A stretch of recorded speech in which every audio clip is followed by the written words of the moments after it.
It's one of history's darkest moments. The 1994 Rwanda Genocide, an outcome of decades of colonization, political manipulation, a racist ideology, and ethnic tensions, resulted in the deaths of over 800,000 people within a period of 100 days. A tragedy of history that has scarred not only a nation, but the entire global community. We remember every day. There's no one day that goes by without me thinking of my parents, my neighbors, my brothers. During the 20-year commemoration held at the United Nations, stories of life during and after the genocide were told. But the stories of compassion and forgiveness stood out most. Rwanda is the size of Maryland State. Everywhere was dead bodies. But my heart somewhere was strong.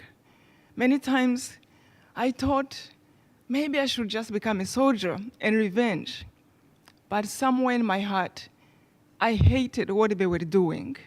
And yet, some experts questioned whether the tragedy had to happen at all. History is never inevitable. This genocide was never inevitable. It happened because people built steps over 100 years to make it possible for it to happen, and that it was, in fact, the easiest possible preventable genocide on record.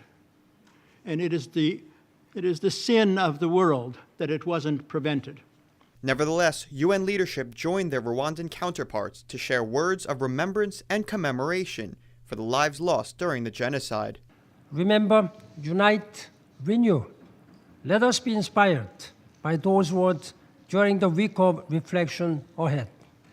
We are here to give life and meaning to the word kwibuka, or remembering. And we would wish to share this reflection not only with our fellow Rwandans, but also with friends of Rwanda and the larger international community. 20 years ago, the world witnessed one of history's greatest tragedies. As many as 1 million people were killed in the genocide in Rwanda. It was a failure of the United Nations, democratic institutions, governments, and the international community. But today's event pointed out that 20 years later, we cannot change history, but we can make sure it never happens again. We have to move on. The genocide was horrible, but we learned so much. Despite history's horrors, Rwanda exists today, having grown and learned from the past, remembering, united, and renewed.